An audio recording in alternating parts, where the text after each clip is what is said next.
जी हाँ दोस्तों, नमस्कार। मैं विपिन आपका बहुत बहुत हार्दिक स्वागत करता हूं आज की एक बहुत खूबसूरत भरी क्लास में।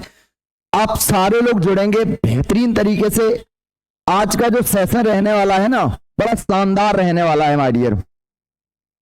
जुड़िए सारे लोग बेहतरीन तरीके से, ठीक है ना। बहुत बढ़िया, आपका सभी का नमस्कार। एक बार सेशन को शेयर कर देंगे। आज की क्लास में धुआं धुआं होना चाहिए। इतना बेहतरीन क्लास रहने वाला है, आप देखेंगे तो मजा आ जाएगा। आज की क्लास में एकदम जब निकलेंगे ना क्लास लेकर के, आप कहेंगे सर मजा आ गया एकदम।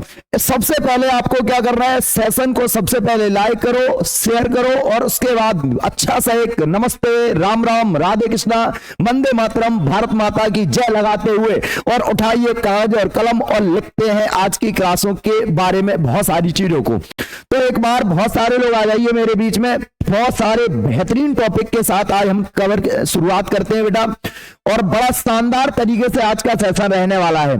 आज आप जब देखेंगे ना, आप कहेंगे, यकीन नहीं मानेंगे, कहेंगे सर आज का क्लास वाह, सभी लोगों के लिए क्लास है। आज सबको देखना चाहिए। आज आप समझेंगे कि भारत का जो संविधान है वो किस तरीके से बना था, कैसे कैसे कौन कौन सी समितियां बनी है और उसमें कैसे मीटिंग्स होती हैं, कितने अधिवेशन हुए थे और किसने प्रारूप समिति क्या थी, परामर्शदात्री समिति क्या थी, किस तरीके से प्रारूप आया, उद्देश्य प्रस्ताव क्या था, उसमें क्या क्या चीजें थी, उसमें कितने आर्टिकल। तो इन सारे तथ्यों को जानने के लिए आज की क्लास में हम आपके बीच में जुड़ने वाले हैं और आप भी हमारे बीच में जुड़ेंगे तो बहुत शानदार तरीके से मजा आने वाला है। तो बहुत सारे बब्बर शेर हमारे बीच में आ चुके हैं। आपका बहुत बहुत हार्दिक स्वागत करता हूं और आपका क्या करना है, नित्य की भांति क्लास को शेयर करना है। क्या करना है, शेयर करना है माय डियर। ध्यान रख लेना, सभी लोग क्या करेंगे, ध्यान रख लेना, पहले सेशन को शेयर करेंगे कि द्वंद्व कहां तक पाला जाए, युद्ध कहां तक टाला जाए, तुम राणा के वंशज फेंक वहाला जहां तक जाए, और तलवारों के धारों पर इतिहास सदैव लिखा जाता है। तलवारों के धारों पर इतिहास हमारा लिखा है, जिस ओर जवानी चलती है उस ओर जवाना चलता है। यानी आप जहां पर जवानी चलेगी ना, उसी तरफ भाई साहब जवाना चलेगा। जवाना उसी की तरफ चलता है, जवानी की तरफ चलता है। यानी कहा गया है कि तलवारों की धारों पर इतिहास हमारा सजता है, जिस ओर जवानी चलती है उस ओर जवाना चलता है, और तुम जिसे जवानी कहते हो उसे हम हुक्का पानी कहते हैं। तुम जिसे जवानी कहते हो हम उसे हुक्का पानी कहते हैं। जो आग लगा दे पानी में उसे जवानी कहते हैं। तो जवानी मतलब समझ में आ गया, एकदम खून पानी, एकदम पसीना लाल होना चाहिए। रहू जिसका रक्त लाल है, जिसको अपनी मंजिल के प्रति बेताब है, वही व्यक्ति एक युवा है। ध्यान रख लेना। तो एक बार सारे सेशन को शेयर कर दो भाई जल्दी से और आगे बढ़ते हैं बेटा। ध्यान रख लेना। तो सबसे पहले आज की बात करते हैं। आज हम लोग क्या पढ़ने वाले हैं, तो आप बोलेंगे सर आज भारतीय संविधान में हम दो टॉपिक को कवर करेंगे। क्या, एक कॉन्स्टिट्यूशन की जो मीटिंग्स होती हैं यानी बैठकें होती हैं उनके बारे में पढ़ेंगे। यानी कॉन्स्टिट्यूशन असेंबली की जो बैठकें होती हैं, संविधान सभा की जो बैठकें हुई, आज उनके बारे में पढ़ने वाले हैं, हम पढ़ेंगे। उसके बाद दूसरा, संविधान बनाने के लिए जिन समितियों का गठन किया गया था उन समितियों के बारे में पढ़ने वाले। दो टॉपिक आपके हैं और दो टॉपिक आपके लिए बेस कीमती हैं। सारे बच्चों को आज की क्लास एक एक शब्द एकदम चूकना नहीं है। हर एक बच्चे को आज की क्लास देखना अनिवार्य है माय डियर। ध्यान रख लेना। तो हम ज्यादा देर नहीं करेंगे और सबसे पहले शुरुआत की क्लास की करते हैं बेटा। ध्यान रख लेना। अब हम सबसे पहले बात करेंगे किसकी, संविधान सभा की बात करते हैं। ध्यान रख लेना बेटा, संविधान सभा का जो गठन होता है माय डियर, क्वेश्चन सबसे पहला यही क्वेश्चन पूछा जाता है कि संविधान सभा का गठन कब किया गया। तब आप बोलेंगे सर संविधान सभा का गठन 6 दिसंबर 1946 को किया जाता है। अब इसमें क्या होती है, अब बैठकें होंगी तो लिखेंगे संविधान सभा की प्रथम बैठक। संविधान सभा की प्रथम बैठक, संविधान सभा की प्रथम बैठक, प्रथम बैठक। अगर हम संविधान सभा की प्रथम बैठक की अगर बात करते हैं बेटा, बहुत बेहतरीन तरीके से समझ लेना। तो जो पहली बैठक होती है वो कब हुई और कैसे हुई, इन सब के बारे में समझ लेना। तो संविधान सभा की जो प्रथम बैठक होती है वो होती है आपकी कब सर, 9 दिसंबर 9 दिसंबर 1946 को होती है। सर कहां पर, स्थान क्या था? तो आप बोलेंगे सर सेंट्रल असेंबली। कहां पर? Central assembly, central assembly, assembly, central assembly. और कहां पर? दिल्ली में। कहां पर होती है बेटा? दिल्ली में होती है माय डियर, ध्यान रख लेना। पूछा जाए इसमें अस्थाई अध्यक्ष कौन थे, तो इसमें अस्थाई, इसमें बेटा अस्थाई, अस्थाई जो अध्यक्ष बनाए गए वो बनाए गए थे डॉक्टर सच्चिदानंद सिन्हा। सच्चिदानंद सिन्हा। इसमें अध्यक्ष कौन रहे थे? अस्थाई अध्यक्ष रहे थे डॉक्टर सच्चिदानंद सिन्हा, ध्यान रख लेना, अस्थाई अध्यक्ष। और ये फ्रेंच परंपरा के अनुसार, यानी फ्रांसीसी परंपरा के अनुसार, परंपरा के अनुसार, फ्रांसीसी परंपरा के अनुसार बेटा अब समझ लो कि इसमें क्या क्या चीजें हुई थी। बेटा ध्यान रख लेना, यहां पर देखना, आपके बस ध्यान इधर होना चाहिए। संविधान सभा का गठन कब हुआ? तब आप बोलेंगे सर 6 दिसंबर 1946 को संविधान सभा का गठन होता है। और अब संविधान सभा का गठन क्यों किया जाता? क्योंकि वो संविधान का निर्माण करेगी। जब संविधान का निर्माण अब होगा तो संविधान के लिए क्या होंगी? बैठकें की जाएंगी। तो पहली जो बैठक की जाती है वो 3 दिन बाद की जाती है, यानी 6 तारीख को गठन हुआ, 9 तारीख को क्या हो जाती है? संविधान सभा की पहली बैठक होती है। कहां पर? सेंट्रल असेंबली बेटा कहां पर? दिल्ली के अंदर होती है। और इसमें फ्रेंच यानी फ्रांसीसी पद्धति के अनुसार, फ्रेंच परंपरा के अनुसार जो पहला अस्थाई अध्यक्ष चुना गया था वो डॉक्टर सच्चिदानंद सिन्हा को चुना गया था। माय डियर ध्यान रख लेना। इसमें क्या कार्य हुए, क्या हुए, तो आप बता सकते हैं इसमें कुल 211 सदस्यों ने भाग लिया। 211 सदस्यों ने भाग लिया। पूछे जाए सर कितने मेंबर इसमें भाग लेते हैं? आप बोलेंगे सर 211 सदस्यों ने भाग लिया था। माय डियर बहुत बेहतरीन पॉइंट है आपका, ठीक है ना। उसके बाद क्या आता है? मुस्लिम लीग ने इसका बहिष्कार किया। मुस्लिम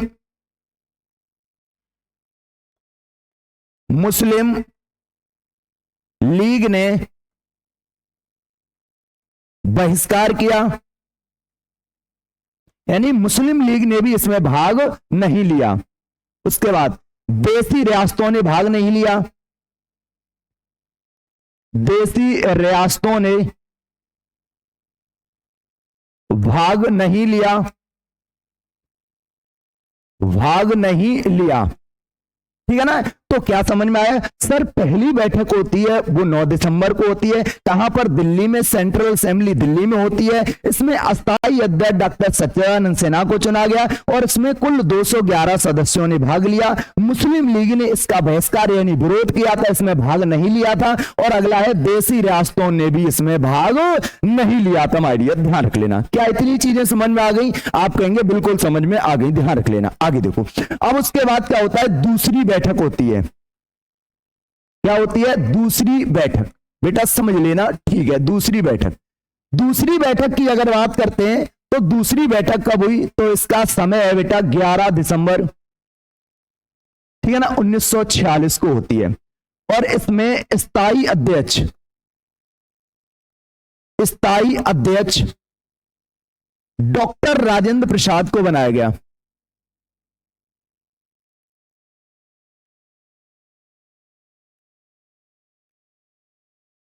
और इसमें स्थायी अध्यक्ष किसे बनाया गया? आप बोलेंगे सर डॉक्टर राजेंद्र प्रसाद को बनाया गया। डॉक्टर राजेंद्र प्रसाद को बनाया गया, ध्यान रख लेना। और इसमें उपाध्यक्ष अगर पूछा जाए तो उपाध्यक्ष कौन बनते हैं? H.C. मुखर्जी। कौन बनते हैं बेटा? H.C. मुखर्जी। लेकिन इनके बाद कौन बना था? T.T. कृष्णाचारी, कृष्णामाचारी। और इनके बाद कौन बना था? तो आप बोलेंगे सर इनके बाद बने थे टीटी कृष्णामाचारी। तो उपाध्यक्ष पूछे रहे तो आप बता सकते हैं H.C. मुखर्जी, हरेंद्र कुमार मुखर्जी नाम था। उसके बाद इसमें उपाध्यक्ष कौन थे बता सकते हैं, दूसरे कौन बने थे, मतलब इनके बाद कौन बना था आप बता सकते हैं, टीटी कृष्णाचारी। इसमें संवैधानिक सलाहकार, संवैधानिक सलाहकार, सलाहकार, ठीक है ना। तो एडवाइजर कौन थे, कॉन्स्टिट्यूशन के एडवाइजर कौन थे, तो आप बोलेंगे sir V N Rao, V N Rao. कौन थे बेटा, वेनिगल नरसिम्हा राव।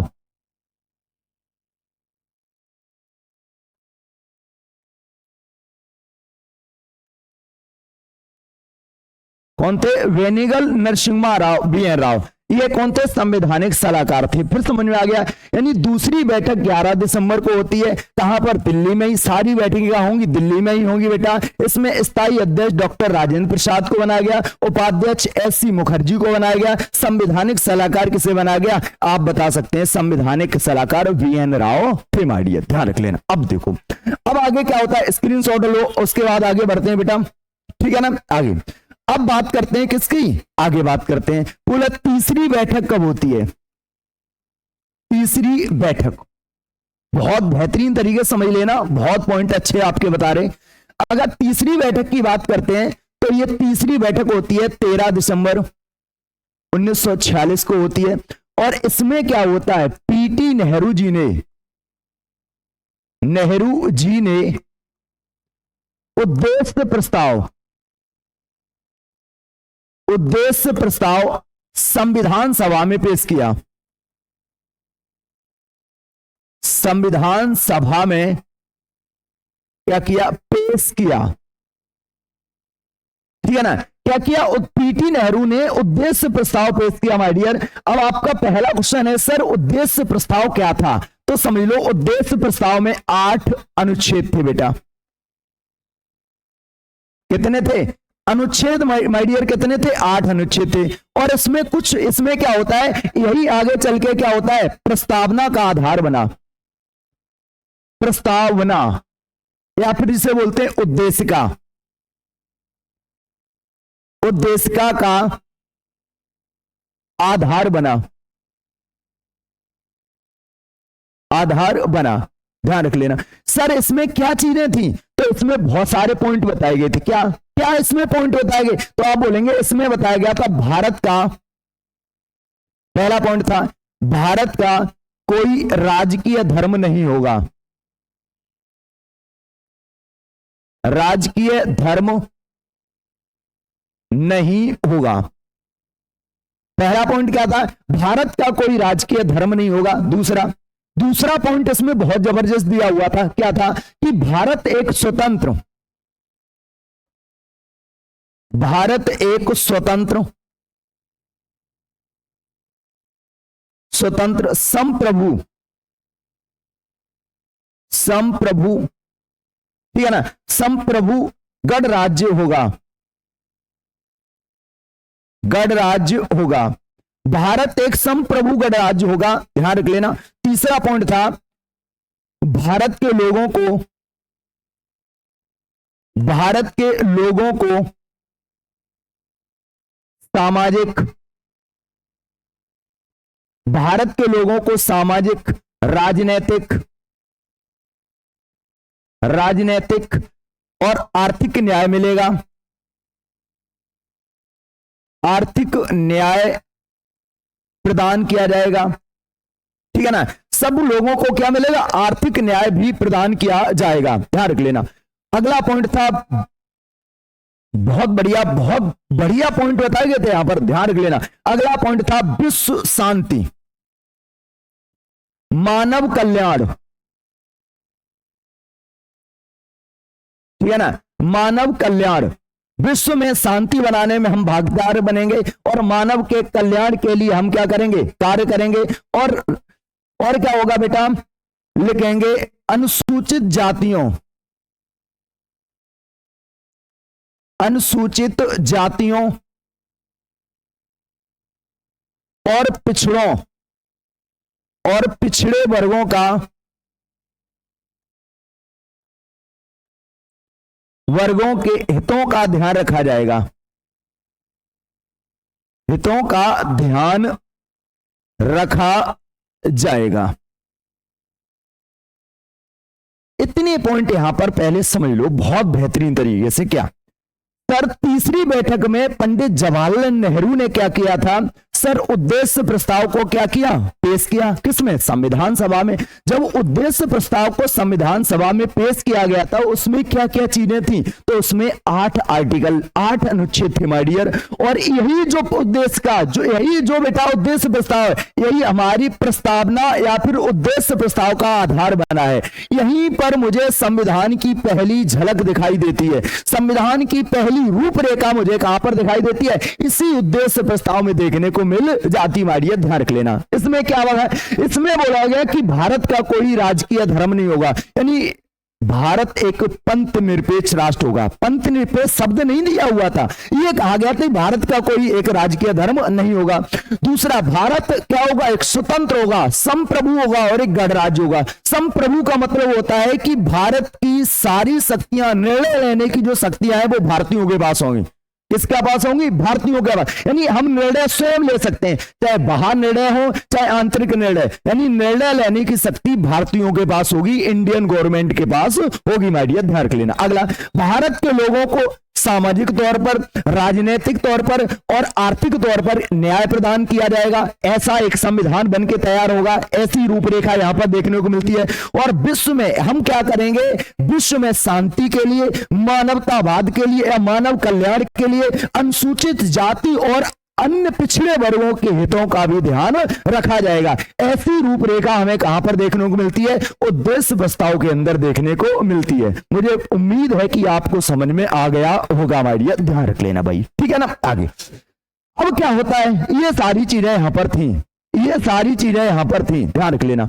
अब क्या होती है, पूछा जाए सर पंडित नेहरू ने उद्देश्य प्रस्ताव क्या किया था, संविधान सभा में पेश किया था, और इसका पूछा जाए समर्थन किसने किया था, पूछा जाए सर समर्थन किसने किया, तो समर्थन उस समय किया गया किसके द्वारा, तो आप बोलेंगे सर जेबी कृपलानी ने। किसने किया था, जेबी कृपलानी के द्वारा समर्थन किया गया था माय डियर। ध्यान रख लेना, जेबी कृपलानी ने क्या किया था, समर्थन किया था। ध्यान रख लेना। चलो अगली हेडिंग डालो, अगली हेडिंग डालो बेटा।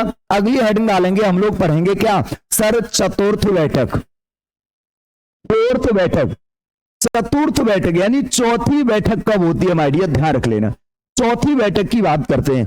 चौथी बैठक की अगर बात करते हैं सर, फोर्थ बैठक कब होती है, तो समझ लो बेटा, चौथी बैठक होती है बेटा 22 जनवरी। कब होती है, 22 जनवरी 1947। कब होती है, दिसंबर था, उसके बाद साल चेंज हुआ, यानी क्या हो गया 1947। और इसमें क्या हुआ, संविधान सभा ने, बहुत बेहतरीन पॉइंट है, संविधान सभा ने उद्देश्य प्रस्ताव क्या कर दिया, उद्देश्य प्रस्ताव को पारित किया माय डियर। क्या कर दिया, तो आप बोलेंगे सर उद्देश्य प्रस्ताव पारित कर दिया गया, किसके द्वारा, सर संविधान सभा के द्वारा कर दिया गया माय डियर। ध्यान रख लेना। तो चतुर्थ बैठक कब होती है, आप बोलेंगे 22 जनवरी 1947 को होती है, जिसमें क्या होता है कि जो संविधान सभा थी उसने उद्देश्य प्रस्ताव को क्या कर दिया, पारित कर दिया। ध्यान रख लेना। अब अगला एक क्वेश्चन पूछा जाए, सर अंतिम बैठक कब होती है, अगला क्या है सर, अंतिम बैठक की अगर बात करते हैं, ठीक है ना, अंतिम बैठक कब होती है, तो आप बता सकते हैं सर अंतिम बैठक हुई थी ना, वो कब हुई थी, आप बोलेंगे सर ये हुई थी 24 जनवरी। कब हुई थी, 24 जनवरी 1950 को होती है माय डियर। ध्यान रख लेना। और इसी समय क्या हुआ था, इसी समय क्या हुआ बेटा, ध्यान रख लेना, यानी भारत का जो जनगण मन था, जनगण जो मन था माय डियर, उसे राष्ट्रीय गान का दर्जा मिला, राष्ट्रीय गान का दर्जा प्रदान किया गया, या राष्ट्रीय गान का दर्जा मिला माय डियर, दर्जा मिला। पहला पॉइंट। दूसरा क्या हो गया, दूसरा पॉइंट था जो वंदे मातरम है बेटा, वंदे मातरम, तो वंदे मातरम को राष्ट्रीय गीत का दर्जा मिला, राष्ट्रीय गीत का दर्जा मिला। और उसके बाद क्या होता है सर, भारत के पहले राष्ट्रपति, भारत के जो पहले राष्ट्रपति थे, कौन? आप बोलेंगे डॉक्टर राजेंद्र प्रसाद बने। कौन बने? डॉक्टर राजेंद्र प्रसाद बने। कौन बने बेटा? डॉक्टर राजेंद्र प्रसाद बने।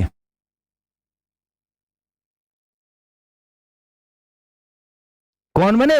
डॉक्टर राजेंद्र प्रसाद बने। क्या चीजें समझ में आई? फिर देख लो, पूछा जाए संविधान सभा की पहली बैठक 9 दिसंबर, दूसरी कब हुई? 11 दिसंबर, तीसरी कब हुई? तो आप बोलेंगे सर 13 दिसंबर, और चौथी कब होती है? 22 जनवरी को होती है, और अंतिम कब होती है? तो आप बोलेंगे सर 22 जनवरी को होती है। अब आपके अंदर एक विचार आया हुआ, क्या सर कुल कितनी बैठकें हुई? क्या अगला क्वेश्चन आपके माइंड में जरूर काटा होगा, सर कुल बैठकें अगर पूछी जाए, सर कुल बैठकें अगर पूछी जाए तो कुल बेटा 165 बैठकें हुई माय डियर। कितनी हुई? और कुल अधिवेशन अगर पूछे जाए, सर कुल अधिवेशन कितने हुए? तो आप बोलेंगे सर कुल अधिवेशन की संख्या कितनी है? 11। बहुत बढ़िया, समझ में आ गया।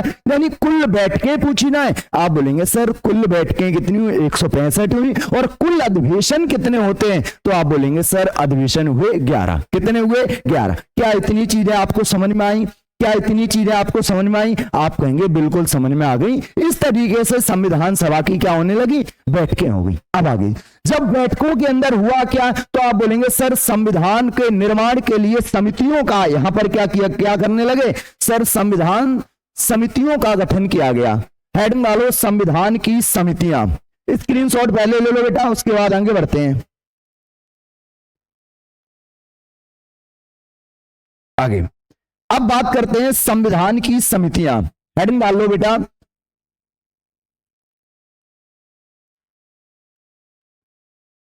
संविधान की समितियां, संविधान निर्माण की समितियां, ऐसे लिख लेना।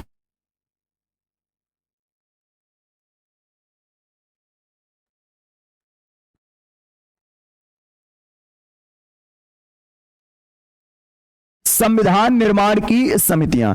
बेटा संविधान निर्माण की समितियों के बारे में पढ़ते हैं। समितियां गठित की गई थी क्योंकि कोई ना कोई काम अगर बड़ा किया जाएगा तो एक समिति बनेगी। और समिति क्या होती है? पहला तो आपका यही क्वेश्चन है, सर समिति किसे कहते हैं? तो एक से अधिक लोगों का जो समूह होता है तो उसे हम क्या बोलते हैं? सर समिति बोलते हैं। क्या बोलते हैं? समिति। एक से अधिक लोगों का समूह क्या कहलाता है? समिति कहलाता है। आप आसानी से लिख सकते हैं सर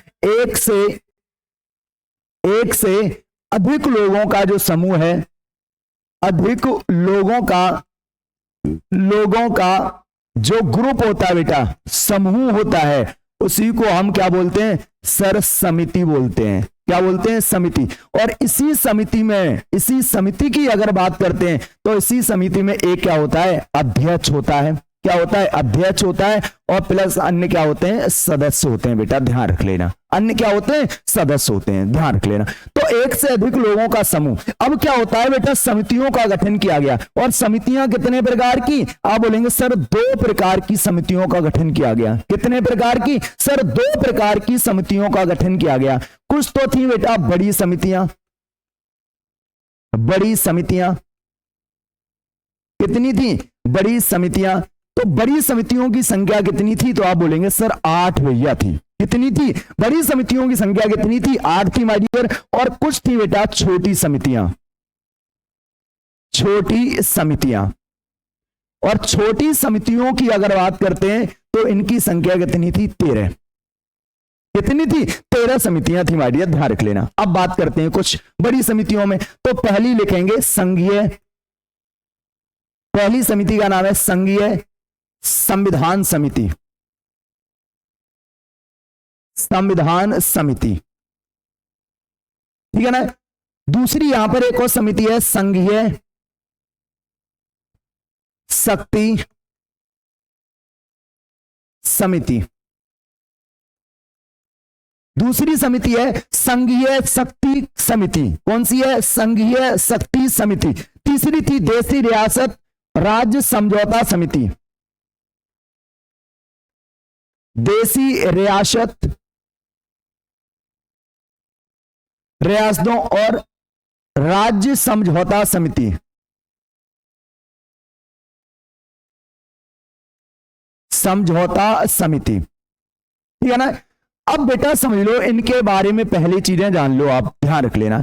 इनके अध्यक्ष कौन थे? पहला क्वेश्चन तो आपका यही पूछा जाए, सर इन तीनों समितियों के अध्यक्ष कौन थे? तब आपका आंसर होगा sir doctor Rajendra Prasad.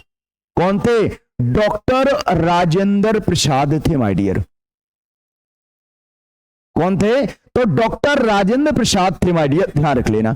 Doctor Rajendra Prasad यहां पर भी थे और डॉक्टर राजेंद्र प्रसाद यहां पर भी थे। यानी ये तीनों समितियां जो बड़ी समितियां थी, इन तीनों समितियों के अध्यक्ष कौन? बता सकते हैं भाई, बहुत बढ़िया, बता सकते हैं भाई, कोई दिक्कत ना है, बिल्कुल नहीं है भाई, बहुत बढ़िया भाई, ठीक है ना, बिल्कुल। तो एकदम नोट डाउन करो, तब तक मैं इसका सेल चेंज कर लेता हूं।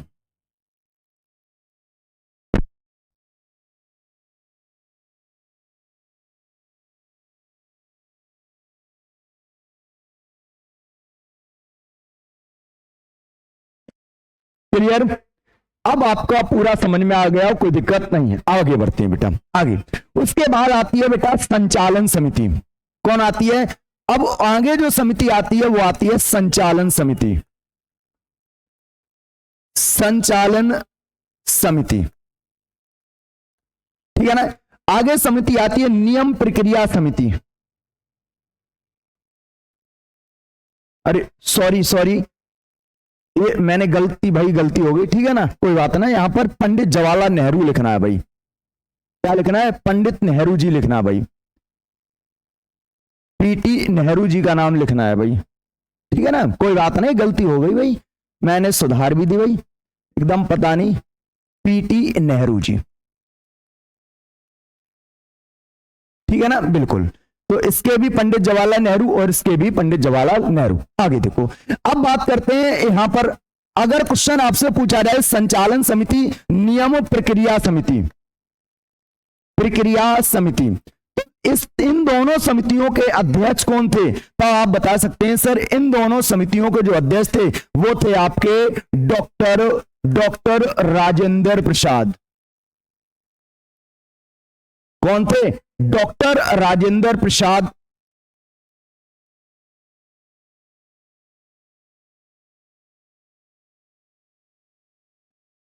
डॉक्टर राजेंद्र प्रसाद,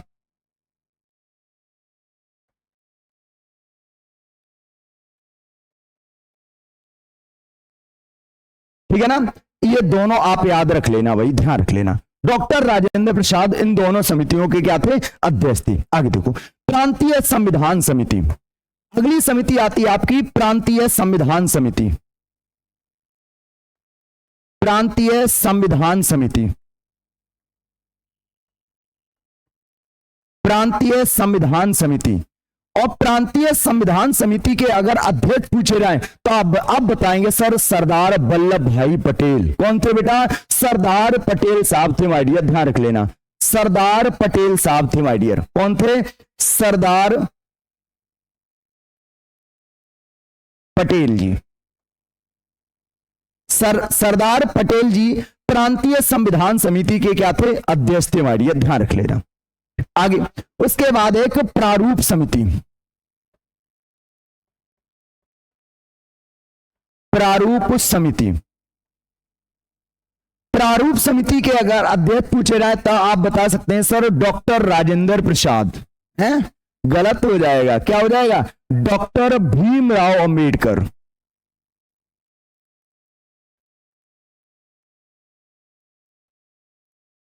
कौन थे बेटा? डॉक्टर भीमराव अंबेडकर थे माय डियर, ध्यान रख लेना।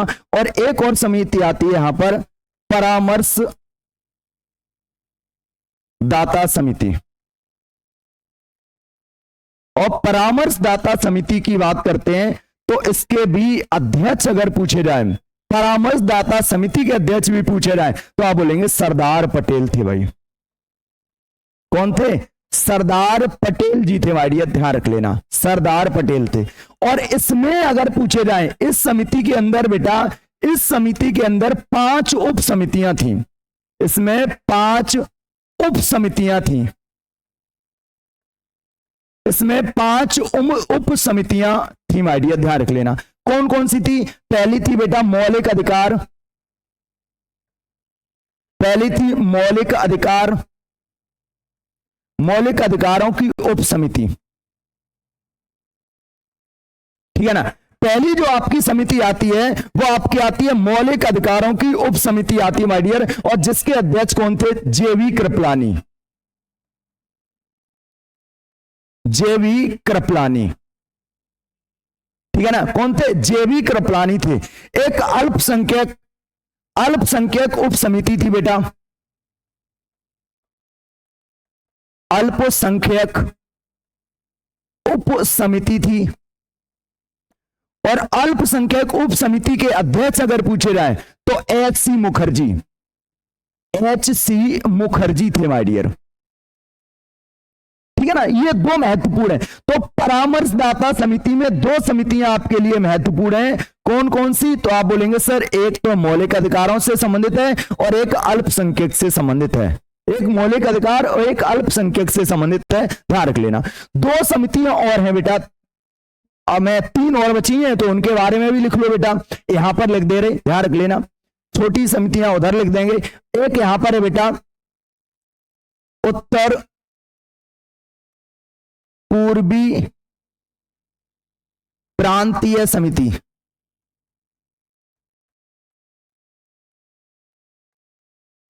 और एक है उत्तर पश्चिमी प्रांतीय उप समिति,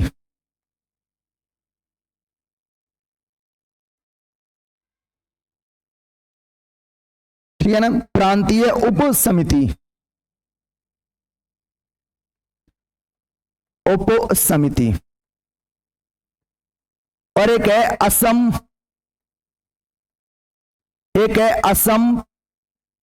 प्रांतीय उप समिति। ये तीन समितियां यहां पर और आती हैं। टोटल कितनी हो गई? दो यहां पर और तीन ये यहां पर हो गई। ये किसमें आती है? परामर्शदाता समिति में। ये टोटल बेटा 5 समितियां थी, ध्यान रख लेना भाई, बहुत बढ़िया तरीके से समझ लो भाई। अब बात करते हैं कि इनके अध्यक्ष कौन कौन थे बेटा, ध्यान रख लेना। तो अगर पूछे जाए यहां पर उत्तर पूर्वी प्रांतीय समिति के गोपीनाथ वरदोलई, गोपीनाथ वरदोलई, ठीक है ना। उत्तर पश्चिमी प्रांतीय उप समिति के अध्यक्ष कौन थे? अब्दुल गफ्फार खां, अब्दुल गफ्फार खां, कौन थे? अब्दुल गफ्फार खां। और एक असम प्रांतीय समिति थी, ध्यान रख लेना, एक असम की उप समिति थी जिसमें अध्यक्ष थे एबी टक्कर। कौन थे बेटा? एबी टक्कर,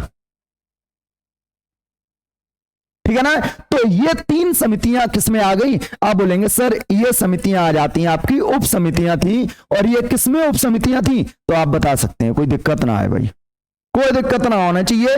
पहली समिति, दूसरी समिति, तीसरी समिति, चौथी और पांचवी, ये क्या हो गई? उप समितियां हो गई। टोटल अगर समितियों की बात करते हैं तो पहली, सेकेंड, थर्ड, फोर्थ, फिफ्थ, 6, 7 और 8, 7 और 8, ठीक है ना। तो इस तरीके से 8 बड़ी समितियां आपकी कंप्लीट हुई। 8 बड़ी समितियां आपकी क्या हो गई? कंप्लीट हो गई। एक बार बताओ भाई, मुझे उम्मीद है कि आपको सारे लोगों को बेहतरीन तरीके से समझ में आ रहा होगा, कोई दिक्कत नहीं है, बहुत बढ़िया। बहुत सारे बब्बर शेर हमारे बीच में जुड़े हैं, एक बार मिल लेते हैं आपसे भी। टिंकू भैया, गुरुजी को राधे राधे, आपको भी। खुशबू साक्या हमारे बीच में है, पूनम पाल जी हैं, राधे राधे आपको भी। सीटू यादव हमारे बीच में, विकास यादव, रोशनी है, नताशा हमारे बीच में, दिशा यादव है, श्याम जी हैं, सचिन राजपूत हैं, मंजू सिंह हमारे बीच में है, राहुल यादव हमारे बीच में, स्मार्ट कंप्यूटर दिलीप बब्बर शेर हमारा बीच में है, ड्रीम यादव हमारे बीच में, शिवानी माथुर जी हमारे बीच में, और टिंकू भैया भी आ चुके हैं, राहुल यादव हमारे बीच में आ चुके हैं। तो आप सब लोगों का बहुत बहुत हार्दिक स्वागत है, और आपको उम्मीद करते होंगे सारी चीजें समझ में आ रही होगी। गुड इवनिंग, बिल्कुल भाई। सिंटू भैया हमारे बीच में आ चुके हैं, तो आपको भी गुड इवनिंग, बहुत बढ़िया। सारे लोग एकदम बेहतरीन तरीके से लिखते जाएंगे, नोट डाउन करते रहेंगे, और एक बार यार कसम से एक बार सेशन को शेयर कर दो, उन लोगों पर तक क्लास पहुंच जाए जिनको इस क्लास की नीड है, आवश्यकता है, तो उनके पास भी एकदम फेंक दो, एकदम जल्दी से जाके। अभी आप सबसे पहले इस क्लास को शेयर करेंगे, सबसे पहले शेयर करो, उसके बाद आगे बढ़ते हैं भाई। अब हम बात करते हैं किसकी, सर छोटी समितियों के बारे में अब हम बात करते हैं। किसकी बात करते हैं, तो सबसे पहले आप स्क्रीनशॉट लो इसके, उसके बाद आगे बढ़ते हैं, ठीक है ना। उम्मीद करते होंगे आपने अच्छी तरीके से इसका स्क्रीनशॉट ले लिया होगा। अब आगे बढ़ते हैं, अब बात करते हैं सर छोटी समितियों की बात करते हैं। किसकी बात करते हैं, छोटी समितियों की बात करते हैं। कितनी संख्या है सर, टोटल 13 समितियां हैं, ध्यान रख लेना। देखो भाई यहां पर सारे बच्चे यहां पर ध्यान देंगे बेटा। पहली है सदन समिति, सदन समिति ये इतनी महत्वपूर्ण नहीं है, लेकिन जितनी महत्वपूर्ण है वो हम आपको लिखा रहे। सदन समिति के अध्यक्ष थे पट्टाभी सीतारमैया, पट्टाभी सीतारमैया, ठीक है ना। पट्टाभी सीतारमैया ये सदन समिति के क्या थे, अध्यक्ष थे माय डियर। एक थी कार्य संचालन समिति, कार्य संचालन समिति। और कार्य संचालन समिति की अगर बात करते हैं तो इसके अध्यक्ष कौन थे, के एम मुंशी बेटा, कन्हैयालाल मणिकलाल मुंशी, के एम मुंशी बेटा, मुंशी इसके क्या थे, अध्यक्ष थे माय डियर, ध्यान रख लेना। कार्य संचालन समिति अगर पूछी जाए तो आप आसानी से बता सकते हैं, ध्यान रख लेना। अगला है राष्ट्रध्वज, राष्ट्रध्वज तदर्भ समिति, तदर्भ समिति। राष्ट्रध्वज एक तदर्भ समिति का भी गठन किया गया था और जिसके अध्यक्ष थे डॉक्टर राजेंद्र प्रसाद। कौन थे बेटा, तो आप बोलेंगे डॉक्टर राजेंद्र प्रसाद, डॉक्टर राजेंद्र प्रसाद इसके अध्यक्ष थे माय डियर। कौन थे, डॉक्टर राजेंद्र प्रसाद इसके अध्यक्ष थे। वित्त एवं कर्मचारी, अगली एक समिति और है, बहुत फेमस है यहां पर, वित्त एवं कर्मचारी, ठीक है ना।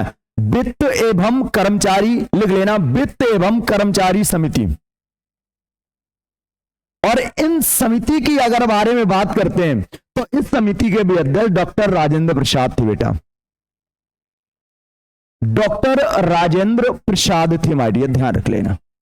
कौन थे, डॉक्टर राजेंद्र प्रसाद थे माय डियर, ध्यान रख लेना। एक संविधान सभा के कार्यों के लिए समिति बनाई गई थी, एक उप समिति बनती है संविधान सभा के कार्यों के लिए समिति, कार्यों के लिए समिति। संविधान सभा के कार्यों के लिए जो समिति गठित की गई थी उसके अध्यक्ष थे जेबी मावलकर। कौन थे बेटा, जेबी मावलकर।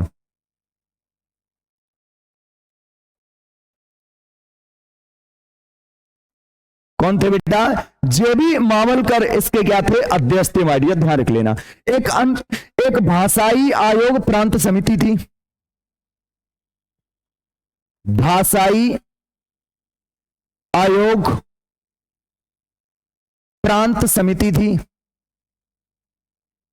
और भाषाई आयोग अगर प्रांत समिति की अगर बात करते हैं तो इसके अध्यक्ष थे एस के दत्त। कौन थे बेटा, एस के दत्त थे माय डियर, ध्यान रख लेना। और एस के दत्त ये संविधान सभा के सदस्य नहीं थे, संविधान सभा के सदस्य नहीं थे, इनको ऐसे ही बना दिया गया था, ये संविधान सभा के मेंबर नहीं थे माय डियर, ध्यान रख लेना। और एक थी अनुसूचित जातियों के लिए समिति, अनुसूचित जातियों के लिए समिति के लिए समिति। और अनुसूचित जातियों के लिए अगर समिति की बात करते हैं तो इसके अध्यक्ष थे एस वर्धाचारी। कौन थे बेटा, एस वर्धाचारी,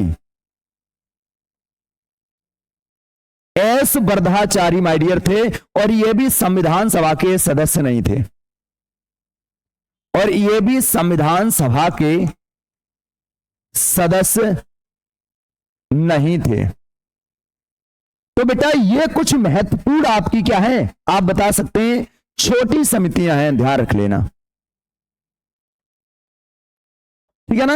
ये कुछ महत्वपूर्ण छोटी समितियां हैं, ध्यान रख लेना भाई। लिखो भाई कंप्लीट, बहुत बढ़िया, ठीक है ना,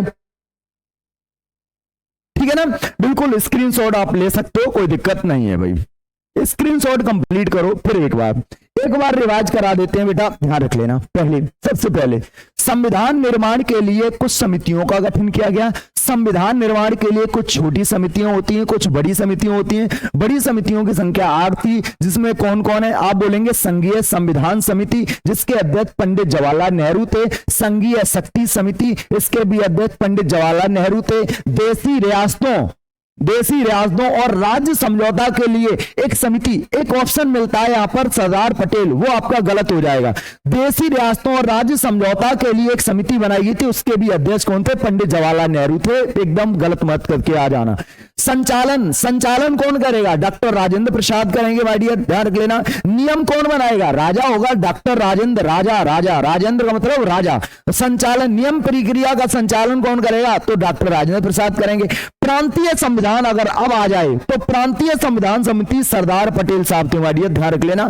प्रारूप समिति की बात करते हैं तो आप doctor Bhimrao Ambedkar, most important नाम है, बहुत पूछा जाता है। और एक परामर्शदात्री समिति थी जो परामर्श देती थी, जिसमें मौलिक अधिकारों से संबंधित, ठीक है ना, अल्पसंख्यकों से संबंधित और जो पिछड़े क्षेत्र और जो विवादित जो क्षेत्रीय थे उनके लिए एक समिति बनाई गई थी माय डियर। और इसमें 5 उप समितियों का गठन किया गया था, और वो कौन कौन है, एक मौलिक अधिकारों की उप समिति जेबी कृपलानी अध्यक्ष थे। अल्पसंख्यकों के लिए एक समिति एससी मुखर्जी अध्यक्ष थे। उत्तर पूर्वी प्रांतीय उप समिति गोपीनाथ वरदोलई, और उत्तर पश्चिमी प्रांत उप समिति अब्दुल गफ्फार खान, और असम प्रांतीय उप समिति एबी टक्कर, ठीक है ना। और उसके बाद आपकी ये प्रमुख क्या रही, छोटी छोटी समितियां रही भाई। एकदम नोट डाउन कर जाओ, कोई दिक्कत नहीं है भाई, एकदम नोट डाउन कर जाओ, कोई दिक्कत नहीं है। कि माना वो मेरा यार नहीं है, माना वो मेरा यार नहीं है, ऐसा भी नहीं है कि उससे प्यार नहीं है। माना कि वो मेरा यार नहीं है, ऐसा भी नहीं है कि उससे प्यार नहीं है। मैं कैसे उसे दिल से निकालूं, मैं कैसे उसे दिल से निकालूं, वो मालिक है इसका, किराएदार नहीं है। चलो भाई आगे बढ़ते हैं भाई। बिल्कुल स्क्रीनशॉट आप ले रहे होंगे, बहुत बढ़िया से नोट डाउन कर रहे होंगे, मजा आ रहा होगा, कोई दिक्कत नहीं है भाई, बहुत बढ़िया से।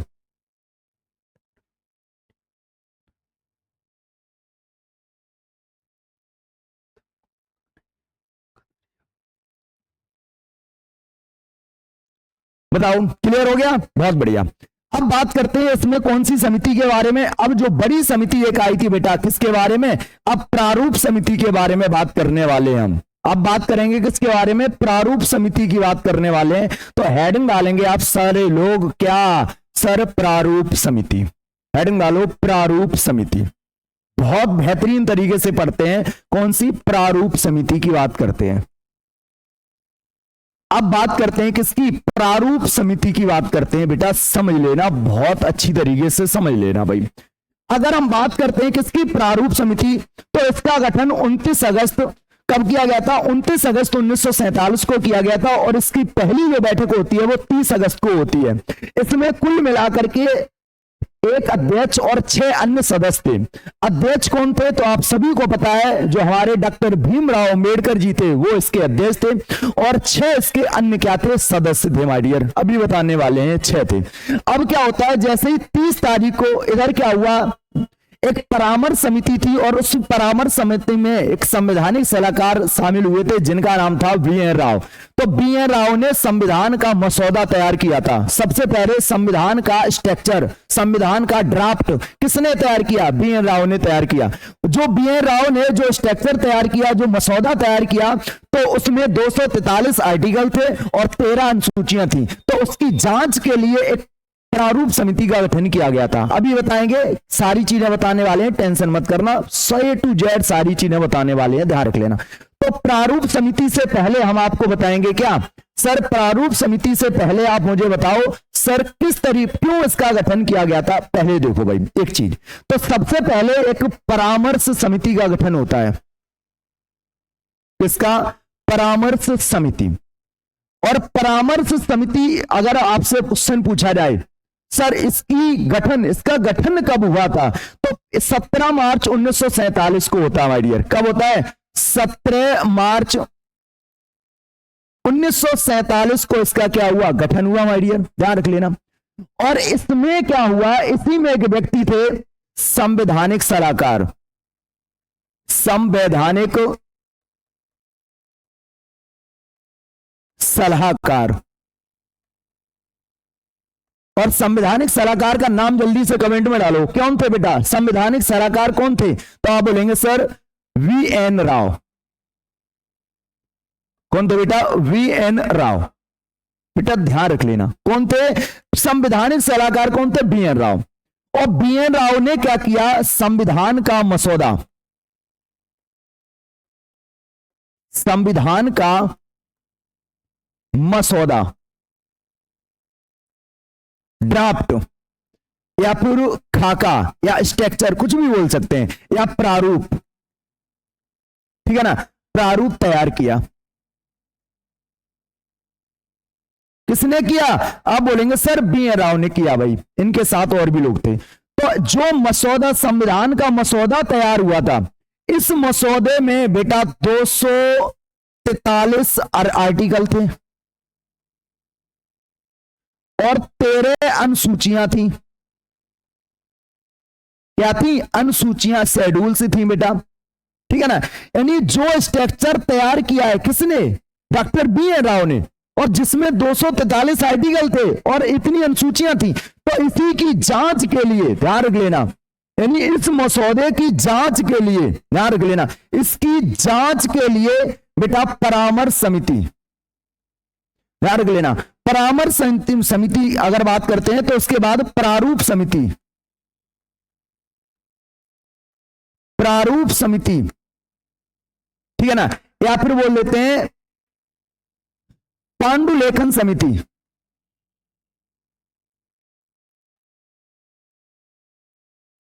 या फिर बोल लेते हैं पांडुलेखन समिति, ध्यान रख लेना। तो इस समिति का गठन किस लिए हुआ था सर? इसकी जांच के लिए।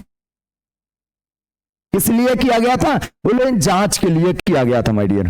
किसके लिए? जांच के लिए किया गया था। आगे देखो, उसके बाद इसका गठन कब होता है? बहुत महत्वपूर्ण है, बहुत महत्वपूर्ण है। पूछा जाता है प्रारूप समिति का गठन कब हुआ, तो आप बोलेंगे सर इसका गठन हुआ था 29 अगस्त 1947 को। बहुत बढ़िया। कब हुआ? आप बोलेंगे सर इसका गठन 29 अगस्त को हुआ माय डियर, ध्यान रख लेना, 1947 को। और इसमें कुल 7 सदस्य थे। कुल कितने थे? 7 सदस्य थे, जिसमें से एक अध्यक्ष और 7 मतलब टोटल मिला के 7, एक अध्यक्ष और 6 सदस्य, टोटल मिला के कितने थे? 7, यानी कुल 7 थे माय डियर, ध्यान रख लेना। कौन कौन से थे तो देख लेते भाई। पहला व्यक्ति का नाम लिखेंगे डॉक्टर भीमराव अंबेडकर।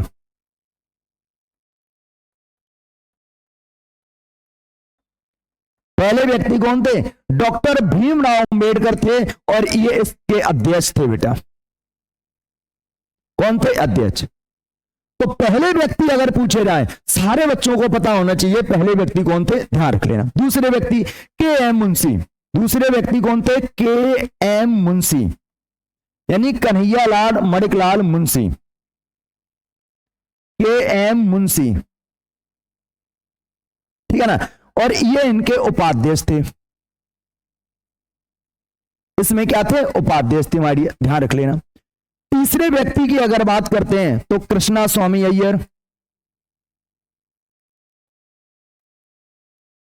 कृष्णा स्वामी अय्यर, गोपाला स्वामी अय्यर, गोपाला स्वामी अय्यर। एक व्यक्ति थे मोहम्मद सादुल्ला। जो असम से आए थे। एक थे एन माधवन, एन माधवन, ठीक है ना। एक कौन थे? एन माधवन। और सातवें व्यक्ति थे टीटी कृष्णाचारी।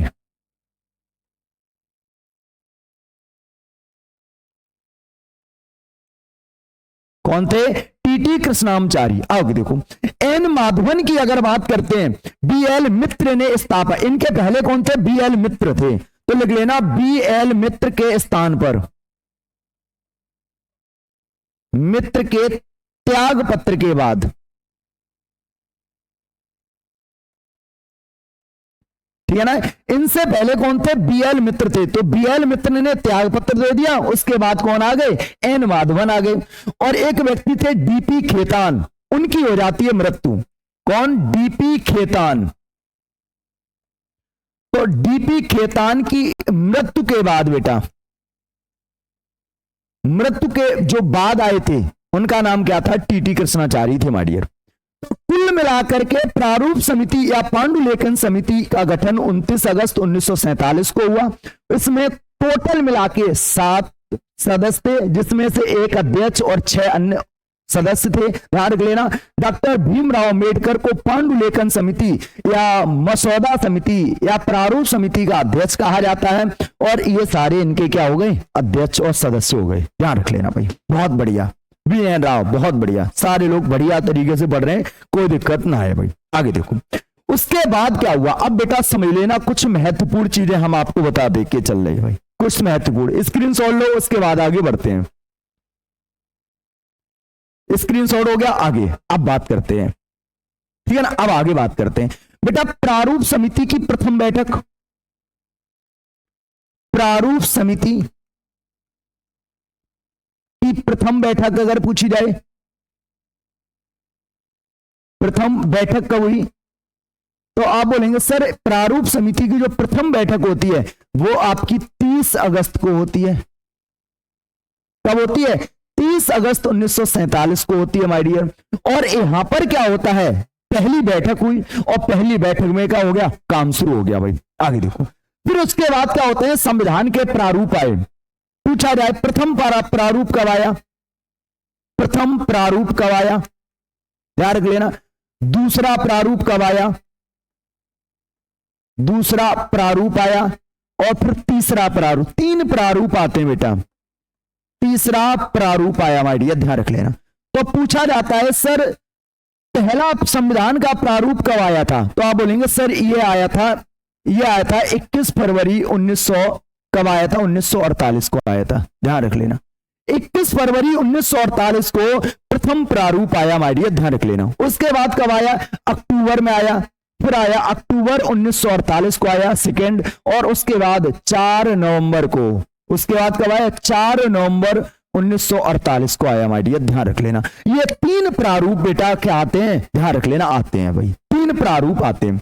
अब 3 प्रारूप, ये तीसरा प्रारूप था, इसको क्या कर दिया गया? संविधान सभा में पेश कर दिया गया। ध्यान रख लेना। तो एक पॉइंट बहुत बढ़िया लिखेंगे, जो ये तीसरा प्रारूप आया माय डियर, ध्यान रख लेना, जो तीसरा प्रारूप आया, इसे डॉक्टर भीमराव अंबेडकर ने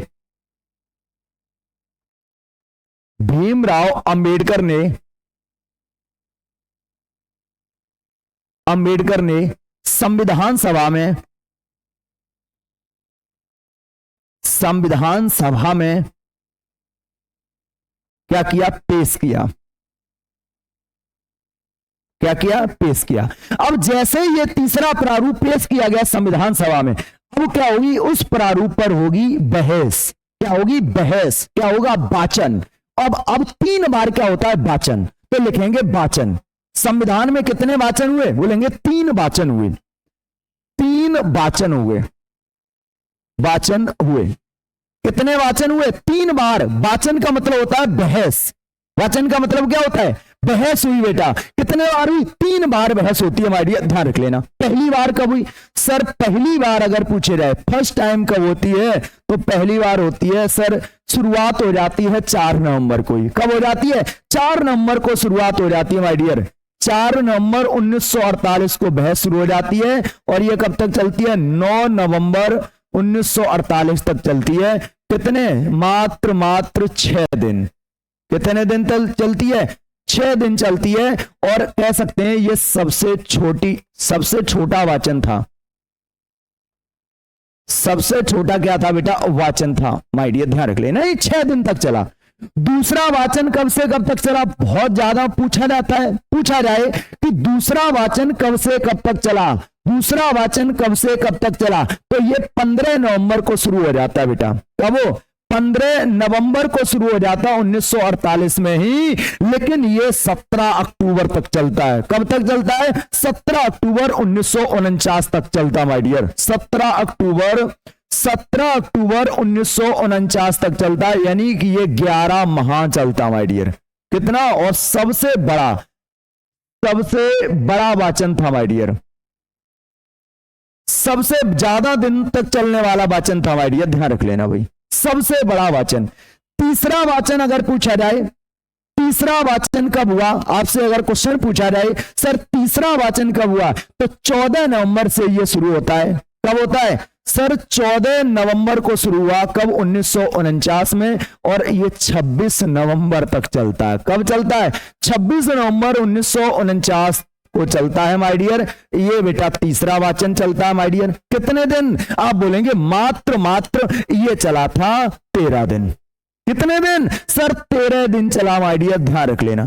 कितने दिन चला? 13 दिन चलता माय डियर। और इसी 26 नवंबर को क्या हुआ? संविधान को अंगीकृत कर दिया गया, बन करके तैयार हो गया। और इसी समय क्या होता है, ये जो डेट आपके लिए है माय डियर, 26 नवंबर को संविधान बनकर तैयार हुआ। संविधान बनकर तैयार हुआ या अंगीकृत हुआ? अंगीकृत हुआ, यानी संविधान का कुछ अंग बेटा क्या हुआ था? लागू भी हो गया था। कितने आर्टिकल? 16 आर्टिकल लागू कर दिए गए थे, अभी बताने वाले हैं, ध्यान रख लेना। तो ये सारी चीजें, यानी प्रारूप समिति की जो प्रथम बैठक होती है 30 अगस्त 1947 को, इसमें पहला प्रारूप पेश किया गया कब? 21 फरवरी को। फिर उसके बाद दूसरा प्रारूप किया गया अक्टूबर 1948 को। तीसरा प्रारूप किया गया 4 नवंबर 1948 को। और इसी तीसरे प्रारूप को डॉक्टर भीमराव अंबेडकर ने संविधान सभा के समक्ष पेश कर दिया। और क्या होने लगे? वाचन हुए। और वाचन कब हुए? ये सारा पूरा डेट डाटा लिखा हुआ है माय डियर, ध्यान रख लेना। और जैसे ही 26 नवंबर 1949 का समय आया, संविधान को अंगीकृत कर दिया गया। संविधान में उस समय 200 टोटल मिला के 299 सदस्य थे, उसमें से 284 सदस्यों ने क्या कर दिया? हस्ताक्षर कर दिया, ध्यान रख लेना। उसके बाद आप अब पॉइंट बना के लिख सकते हैं सर, अगला पॉइंट बना के लिख सकते हैं। कितना कतई जहर माय डियर, लिख लेना 299 सदस्यों में से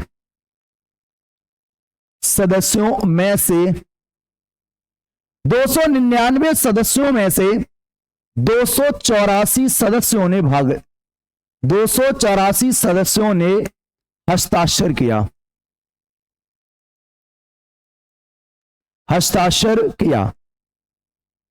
पूछा जाए सर पहला हस्ताक्षर किसने किया? पहला साइन किसने किया? तो पहला साइन किया था बेटा पीटी नेहरू ने।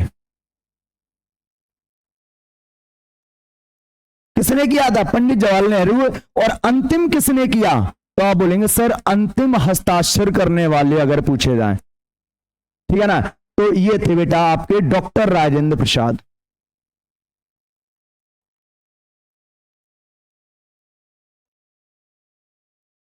कौन थे?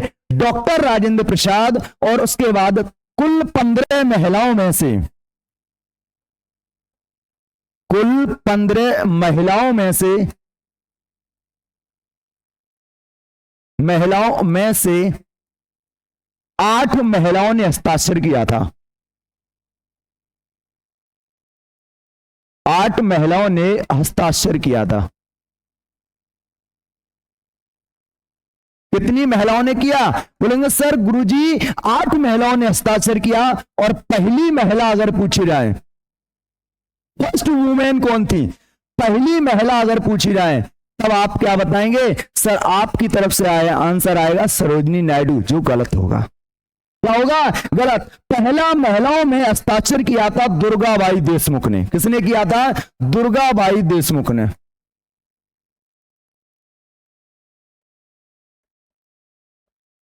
किसने किया था? दुर्गाबाई देशमुख ने पहली महिला है जिन्होंने संविधान पर हस्ताक्षर किया था। माय डियर ध्यान रख लेना, ठीक है ना। फर्स्ट वुमेन है। टोटल कितनी महिलाएं गुरुजी? 15। कितनी महिलाएं साइन करती हैं? 8 महिलाएं साइन करती हैं, ध्यान रख लेना। कितनी महिलाएं? 8 महिलाएं साइन करती हैं, ध्यान रख लेना। कुछ महिलाओं के नाम अगर हम बात करते हैं महत्वपूर्ण है, जैसे एक का नाम लिख लेना बेगम एजाज रसूल। एजाज रसूल ये मुस्लिम, एकमात्र मुस्लिम।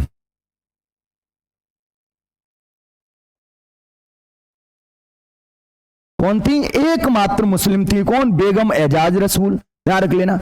अगर पूछा जाए एकमात्र महिला कौन थी जो देसी रियासतों से मनोनीत होकर के आई थी, तो आप बोलेंगे सर एमी मस्कनी।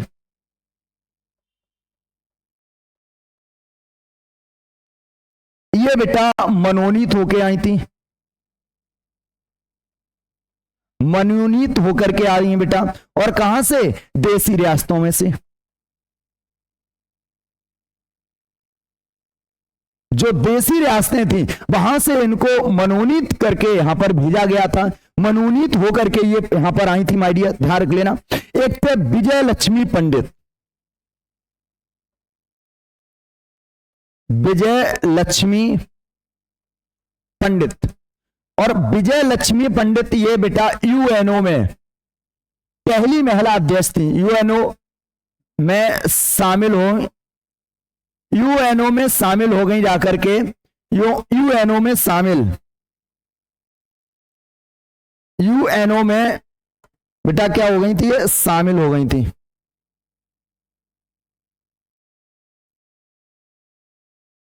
ठीक है ना। तो यूएनओ में शामिल हुई थी और ये पहली भारतीय अध्यक्ष बनी थी। पहली भारतीय अध्यक्ष बनी थी बेटा। यूएनओ में जाकर के पहली महिला अध्यक्ष कौन थी बेटा? तो आप बता सकते हैं पहली भारतीय अध्यक्ष थी बेटा, ठीक है ना। ये तो ये कुछ नाम आपके महिलाओं से संबंधित हैं, आप आराम से लिख सकते हो, ठीक है ना। आप आराम से लिख सकते हो। एक दक्षिणा बेल्ला युद्धन का नाम लिख लेना, ये दलित महिला थी। एक और नाम लिख लो, क्या नाम था? दक्षिणा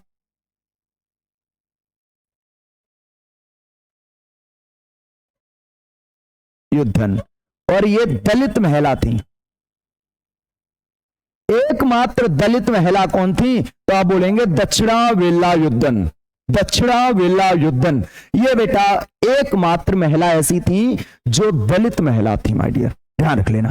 तो ये सारे पॉइंट आपके लिए मोस्ट इंपोर्टेंट है, ध्यान रख लेना भाई। उसके बाद कुछ इंपोर्टेंट फैक्ट स्क्रीनशॉट लो इसके, उसके बाद आगे बढ़ते हैं। कुछ और इंपोर्टेंट फैक्ट हेडिंग डालेंगे, इंपोर्टेंट फैक्ट,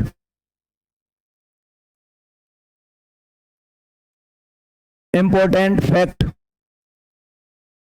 ठीक है ना। कुछ इंपोर्टेंट तथ्य हैं बेटा जो बहुत जरूरी हैं आपके लिए, बहुत मोस्ट इंपोर्टेंट है माय डियर, उनके बारे में बात करते हैं भाई। पहला, सबसे पहले अगर पूछा जाए सर राष्ट्रीय ध्वज कब अपनाया गया? राष्ट्रीय ध्वज अपनाया गया, बताओ। राष्ट्रीय ध्वज यानी राष्ट्रीय ध्वज कौन है? तिरंगा है। तो तिरंगे को कब अपनाया गया? तो आप बोलेंगे सर 22 जुलाई को अपनाया गया था। कब अपनाया गया था? 22 जुलाई 1947 को अपनाया गया था, ध्यान रख लेना। कब सर? 22 जुलाई को। और कब? 1947। बहुत बढ़िया, मोस्ट इंपोर्टेंट है। राष्ट्रीय ध्वज कब अपनाया गया आप बता सकते हैं। दूसरा सर कानून दिवस, कानून या विधि या संविधान, संविधान दिवस कब मनाते हैं? तो ये मनाया जाता है कब? 26 नवंबर को मनाया जाता है। कब मनाते हैं? 26 नवंबर को मनाते हैं। और आपसे मैं एक होमवर्क पूछ रहा हूं, सर ये कब से शुरू हुआ? कब से शुरू किया गया? माय डियर ध्यान रख लेना, बताओ जल्दी से। आपके लिए कमेंट में क्वेश्चन आपको टाइप करना है, आंसर देना है क्या कि कानून विधि या संविधान दिवस मनाना कब से शुरू किया गया है? कब से शुरू किया गया ये आपको बताना है, ध्यान रख लेना। कब से शुरू किया गया है? बहुत बढ़िया, ये बताना है, ध्यान रख लेना। अगला, सर जो हमारा संविधान है वो अंग्रेजी में ठीक है ना, अंग्रेजी में हाथों से लिखा, हाथों से लिखा किसने लिखा? प्रेम बिहारी नारायण ने।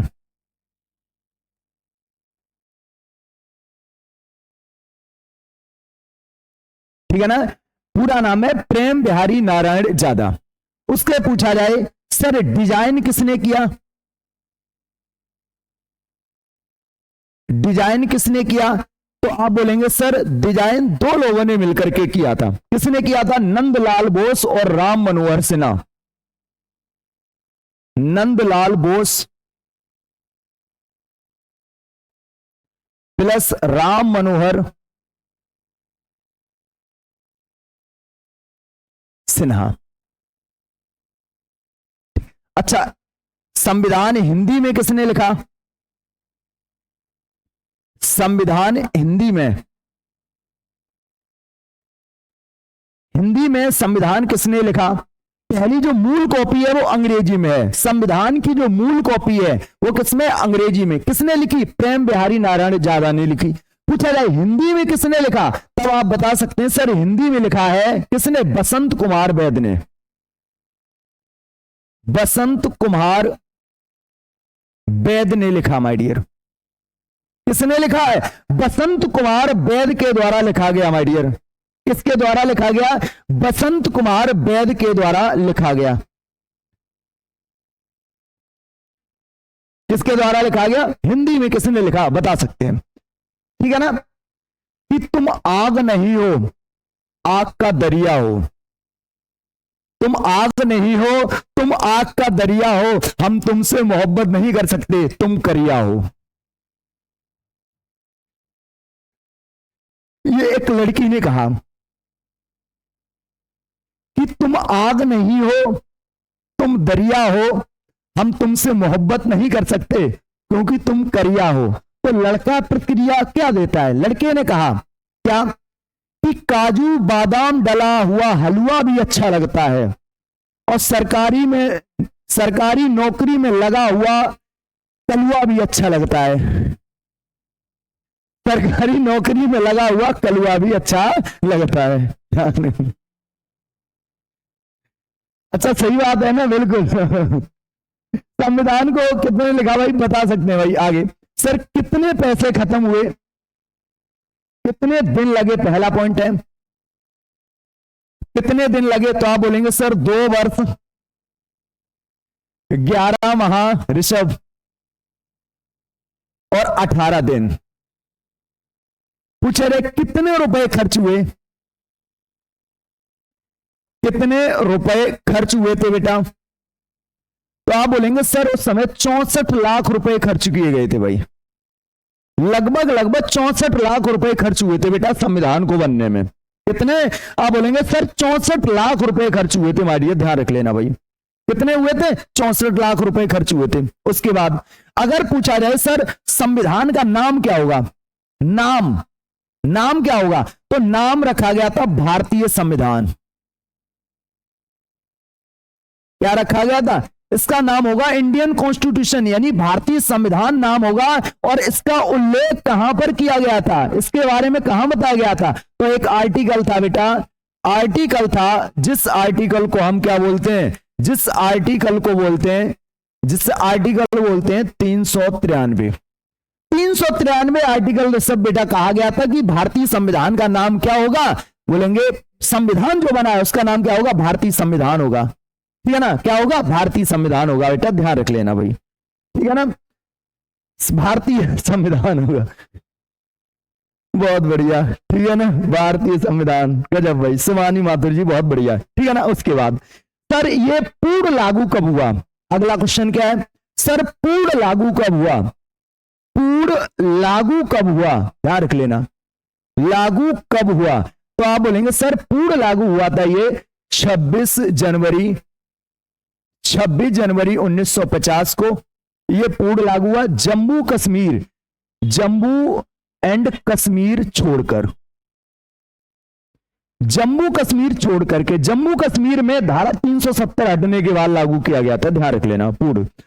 तब 26 नवंबर को, बहुत बेहतरीन पॉइंट है, 26 नवंबर 1949 को, 26 नवंबर 1949 को बेटा 16 अनुच्छेद लागू किए गए थे, लागू किए गए, कितने किए गए थे? यानी 16 अनुच्छेद लागू किए गए थे। सर कौन कौन से थे 16 जो आर्टिकल लागू किए गए थे? 5, 6, 7, 8 और 9, ये यहां तक भाई, ये मूल आपके नागरिकता से संबंधित जो अधिकार हैं, मूल अधिकार से पहले यानी नागरिकता पड़ता है ना, तो उसके 5, 6, 7, 8, 9 ध्यान रख लेना, 5, 6, 7, 8, 9। अब देखो भाई, उसके बाद आ गया बेटा कौन से, उसके बाद आ गया 60, फिर आ गया 324, 60, सीधा 60 में क्या है आप बता सकते हैं? 60 में है बेटा राष्ट्रपति का शपथ, क्या है? शपथ है माय डियर, ध्यान रख लेना। फिर 324, 366, 366, 367, 367, फिर 379 ध्यान रख लेना।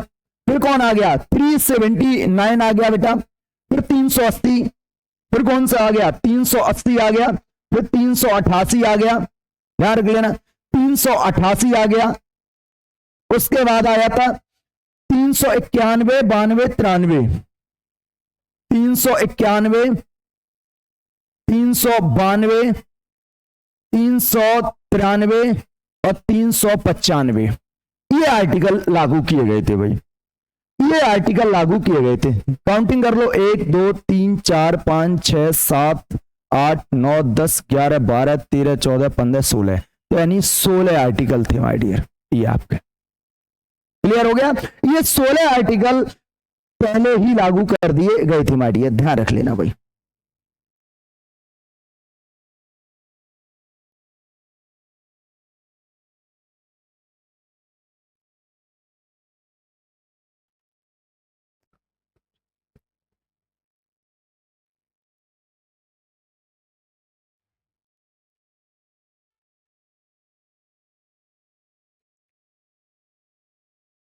क्लियर हो गया।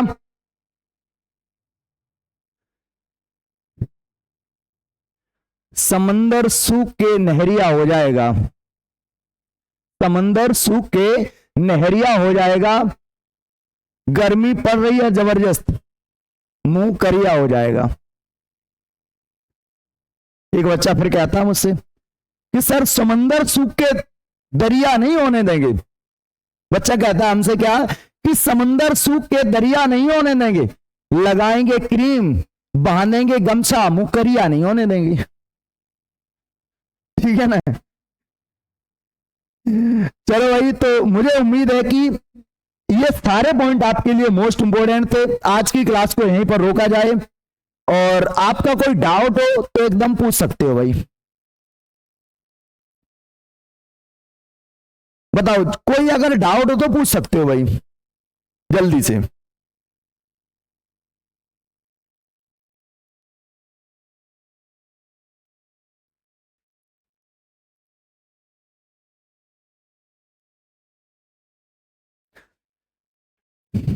ठीक है, और बस जाते जाते यहीं पर आज की क्लास को बैंड करते हैं कि तुम्हारा हंसता हुआ चेहरा उदास क्यों है, तुम्हारा हंसता हुआ चेहरा उदास क्यों है, तुम्हारी आंखों में इतनी प्यास क्यों है, तुम्हारी आंखों में इतनी प्यास क्यों है, और जो तुम्हारा होना ही नहीं चाहता, जो तुम्हारा होना ही नहीं चाहता, तुम्हें उसका इंतजार क्यों है।